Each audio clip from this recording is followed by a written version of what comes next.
Hi, everybody. Welcome to Tommy Maroon Sports Show on WCTV, episode number 255. Don't have that much time until I go up to Highland for the boys soccer senior night live stream, but I do have time to talk to you about the Cleveland Guardians and my picks. So, final regular season stats for the Guardians, courtesy of that man right there, Jose Ramirez, who was one home run short of the 40-40 club and one double short of the 40-40-40 club. Because he had 41 stolen bases. That's rough. What's not rough was Josh Naylor's season, 243, averaged 31 long balls and 108 RBIs. Andres Jimenez, 30 stolen bases and 147 hits. Stephen Kwan batted 292 with 53 walks and just 51 strikeouts. That's a lost start today. Taron Bybee had 187 strikeouts, a 112 whip, and 12 wins. Ben Lively, 13 wins, a 3.81 ERA, and 151 innings. Cade Smith, 103 strikeouts, 190 average, and a 1.91 ERA on relief. And Emmanuel Clase set the franchise record with 47 saves and a .61 ERA and gave up a .66 whip, a 154 average, and 66 strikeouts. Guardians lost their last two games to the Astros, but however, that doesn't matter. Nobody cares about that because everybody cares about Saturday. Yes, Saturday's going to be fun. Saturday night's all right. Well, really, Saturday afternoon's all right, I guess, because that's when the Cleveland Guardians are back in action. Game 1. It'll be Guardians-Tigers. Not the Astros, but the Tigers. This will be the first ALCS since 2016 to not feature the Astros. It will, however, be the first one since 2016 when Cleveland got in to feature an AL Central team. And the winner of the Tigers-Guardians takes on the Royals-Yankees. So there is that. That's pretty darn exciting to me because Game 1 is at 1:08 p.m. That's going to be a lot of fun stuff. Taron Bybee is going to be rocking the mound that day. And then it's Sunday. You got the day off just so us Cleveland fans can watch the Commies probably beat the brains out of the Browns. We'll get to that later. And then Monday, it will be Tigers-Guardians Game 2. And then Game 3 will be Wednesday on Leif Erikson Day, October 9th, when the Guardians go to Comerica Park. That's going to be a really tough match for Cleveland. And then Game 4, if necessary, Thursday. And then Game 5, if necessary, Saturday. And if they win, the first game of the ALCS will be Monday, October 14th. Now time to get to Tommy's picks. Yes, sir. First off, the Hornets, well, let's just say they won as per usual, 49-7. Avon Lake gave Amherst Steel their first loss of the season, 28-20. Buckeye down Valley Forge, 45-13. North Ulm semi-upset, got it right, 42-20. Elyria, which was the victim of the lock of the week, 56-7. Avon still unbeaten. They beat Olmsted Falls 35-14. And Glenville at the Finney Stadium edged out a 1-point win over Reds by a score of 28-27. And then Walsh, the Walsh Jesuit Warriors beat Benedictine 20-12. Padua edges out a win over North Royalton 35-28. And Lake Catholic 35, Holy Name 3. And Aurora really killed Cuyahoga Falls. I know Cuyahoga Falls isn't good, but at least they need to show some dignity, I guess. 68-7. And Nordonia beat Twinsburg 40-14. Wadsworth over Hudson, instant classic, 21-14 in overtime. A lot of these games it was pouring rain, just like in Barberton. Harding beat Solon 24-0. Strongsville beat Cleveland Heights 28-6. Midview over Brea Mid-Park. Brecksville got their first taste of victory this season with a 33-13 win over Stowe. Medina won, Hoover won, McKinley won. Then it's time for D3 football. Mount Union got back to their dominating ways. Unfortunately, they just pounded us. 52-14, good God. And St. John's beat Bethel 45-20, and Wisconsin River Falls beat up on Mount St. Joe 68-9. Wowee. And DePaul shuts out Oberlin 72-0. They were my lock of the week. What else was going on? Well, you had JCU beat Heidelberg 48-10. Denison shut out Hiram 35-0. Alfred beat Catholic 45-15. And Kenyon beat Worcester 32-26. Almost had 16 for some odd reason. And Marietta beat Capitol by a score of 54-10. ONU really took it to Wilmington 59-3. And Franklin beat Ohio Wesleyan 27-14. And Augustana beat Milliken 24-20. Adrian over Olivet 24-14. Westminster, my goodness, they beat up on Teal, didn't they?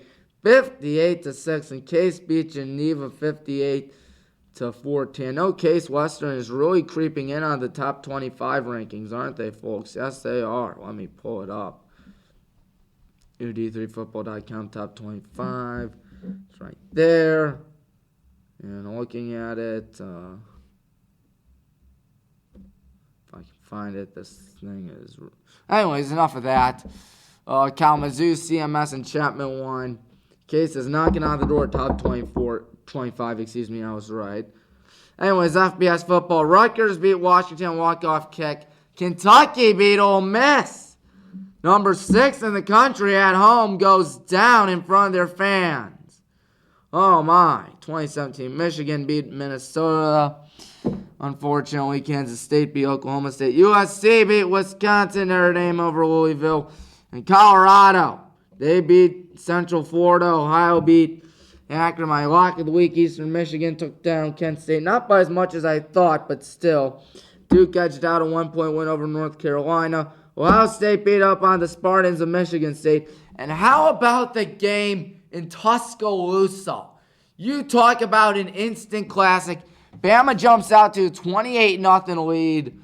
Then it becomes Georgia, all throughout the second half, all throughout that fourth quarter. And then Jalen Milroe connects with a 17-year-old receiver. 17-year-old receiver for Alabama. His name is Ryan Williams. He caught it. He's from 2007.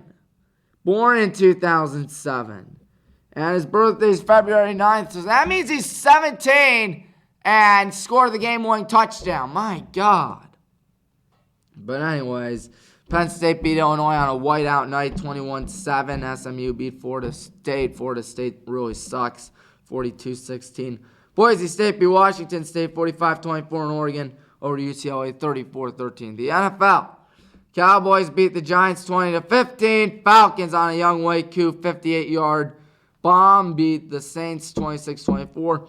Bengals pick up their first win with a 34-24 win. Bears beat the Rams. Vikings are still undefeated. Texans won 24-20 over Sucksonville. They are now 0-4, the Jaguars, and Trevor Lawrence is looking like a little bit of a bust in the making. And Joe Flacco is back. My goodness. See what he did against the Steelers, did what he always did against the Steelers back when he was with Baltimore. 27-24 win for the Colts. The Broncos beat the Jets 10-9 in a very low-scoring, spit-swabbing sort of showdown. Baker Mayfield doing a dandy, 33-16 over the Eagles. The Commies beat up on the Cardinals. They're now 3-1. The 49ers beat the Patriots 30-13. Chiefs won. They lost, I believe, let's see here. Yeah, they lost Rashee Rice when Patrick Mahomes took out Rashee Rice, unfortunately. That's bad. What's also bad is that the Browns suck. They got shellacked, even though it was very close. 20-16. That's embarrassing. Ravens won on Sunday night. Titans and Lions Monday night. Tommy's picks. Let's get to that. First high school football. Yes, sirree. Highland against Roosevelt homecoming night. Come on, Highland. 16th best team in the state. Royalton, I think, will beat Stowe in another big game. Wadsworth against Nordonia. Two 6-0 teams. Wadsworth's got the home field advantage. I'm going with the Grizzlies. And then you have Medina against Strongsville. Got to go with the Bees. Brunswick will beat Euclid. So we'll see what happens there. And what else? Mentor's my lock of the week over Shaker Heights. They're undefeated. Jackson's my upset over Lake. Walsh will beat Hoban. Benedictine over Elyria Catholic. Avon Lake over Elyria. Avon will beat Brea Mid-Park, unfortunately. I think that game's not going to be close. McKinley against Hoover. Got to go with the McKinley Bulldogs. Olmsted Falls will beat Amherst. Louisville over Canfield out in the Inzer Belt. Brecksville against Hudson, picking the Hudson Explorers. And Aurora will beat the Whites out of Talmadge, that's for sure. Because if we beat up on Talmadge on the road, they should beat up on Talmadge at home. Rocky River will beat North Olmsted. Buckeye over Westlake. Cloverleaf's going to win, so is Keystone. Division III football. Wheaton against North Central. North Central's been on a roll. I don't see them slowing down anytime soon. Wisconsin Cross against Wisconsin. Platteville got to go with the Cross. Mountain Union against Sorbonne. I'm pretty sure we all know where this is going. Horn Simmons against Endicott. Going with Endicott. Grove City against Bethany. That's my lock of the week, Grove City. Whitewater against Oshkosh. Got to go with Whitewater. Almost going to bounce back. They've been struggling a little bit this season, but I think they'll beat Calvin. Westminster will beat Washington and Jefferson. Albion over Adrian. Wabash will beat Worcester. Case over Allegheny. Hobart over Ithaca. And Kenyon will beat up on Oberlin. The Yeomen having a really rough season. Now, Muskingum's 3-0 on the season. John Carroll's 1-2. I think John Carroll may be 1-3. Muskingum's my upset of the week. Halberg will beat up on Capity out in Bexley. Mount St. Joe's will beat Hanover. Wittenberg Denison. And Stout over Stevens Point, both Wisconsin schools. And then the FBS, Oregon against Michigan State. Got to go with the Ducks. Syracuse will beat UNLV. Penn State will beat UCLA out at Beaver. 12th man, A&M against Mizzou. Got to go with the Tigers. Wisconsin against Purdue. Got to go Wisconsin. Boston College will continue their strong start with a win over Virginia. Here's a score I never thought I'd ever pick as a lock of the week, but the Navy Midshipmen. How about them? They're undefeated. Both Army and Navy are 4-0 for the first time since post-World War II, 1945. Well, that was technically post-World War II, but that was just when it was really wrapping up. Ohio State will beat Iowa. Georgia bounces back with a win over Auburn. South Carolina, I think, is going to hand Ole Miss their second consecutive loss. South Carolina is my upset. Nebraska will beat Rutgers. Bama will beat up on Vanderbilt because Vanderbilt kind of sucks. Clemson will beat Florida State because Florida State can't have anything good in life. Tennessee will beat Arkansas. Washington over Michigan in an upset. And UCF over Florida because Florida also sucks. In the NFL tonight, Falcons, Buccaneers, gotta go Buccaneers. Vikings, Jets, gotta go Vikings. Bears, Panthers, gonna go Chicago. And then Bengals, Ravens, gonna pick the Bengals. Bills, Chiefs, you know where that's going. Buffalo, they've been tough all season. Jaguars against the Colts, gonna go with the Jags with an upset. Patriots will be up on Free Willy because they don't have a quarterback. Which team? Both teams, but the Patriots always have someone slightly better. Commies are going to beat up on the Browns. Jaden Daniels has been incredible so far. And the Broncos will beat the Raiders. The Niners over the Cardinals. Rams will beat the Packers. Seahawks, Giants. Steelers, Cowboys on Sunday night. Chiefs are going to beat the Saints on Monday night.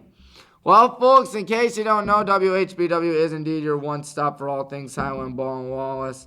So I don't know if you knew that or whatnot. Oh, yeah, you did know that. Excuse me, my mistake. But, yeah, looking at everything out here, what does everything look like right now for my schedule? Well, I can't do it Tuesday because of obvious reasons because, I don't know. We got a football game Thursday, actually. Thursday the 10th. We got a football game against Revere. Who would have thunk it? I would never have. And I think it's the same night we play Aurora in volleyball. How about that? That's pretty interesting. I think it's really interesting. I don't know if I'm going to be able to do my show next week. I'll talk to you folks about it. But anyways, just enjoy the ride here on the Tommy Maroon Sports Show on WCTV. Tommy Maroon, thank you for watching. Goodbye.